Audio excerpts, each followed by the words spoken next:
Ito po yung patunay na ilang beses na nga ako nakapag-loan kay OneHand at sobrang legit netong app na ito.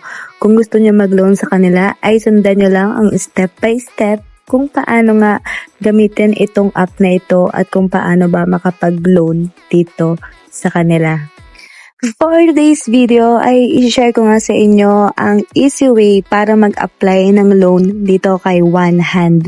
Of course, ang una natin gagawin ay i-register lang natin ang ating mga mobile phone number at mag-message nga po si OneHand ng one-time PIN or one-time passcode na ilalagay nyo lang dyan. Next naman ay pipindutin nyo lang ang borrow now. Remind ko lang kayo, hindi po kayo makakahiram agad ng 25,000 pesos. Mag-increase lang yung loan nyo sa kanila once na nabayaran nyo na yung unang loan nyo nga. At dito naman sa pangatlo ay kailangan lang natin i-fill in yung ating mga basic information. Dito na papasok yung pangalan, yung address, contact number, email, at yung valid government ID. Pipicturean nyo lang yung inyong ID front and back. Pagtapos nun ay maglalabas nga ng amount kung magkano ang ipapahiram ni OneHand sa'yo. And then pipili ka kung ilang days or ilang terms nga ba yung pwede sa iyo. Pwedeng bayaran mo na siya sa 7 days, pwedeng 14 days.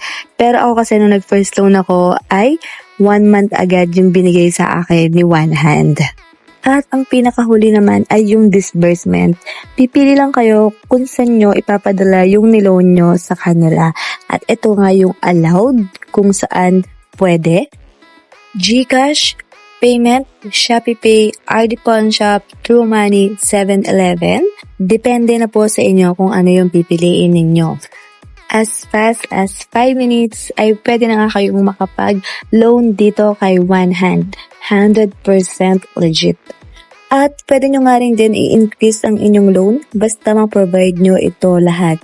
E-wallet transactions, bank transaction, utility bills, Smile SSS, Pag-ibig, and PhilHealth.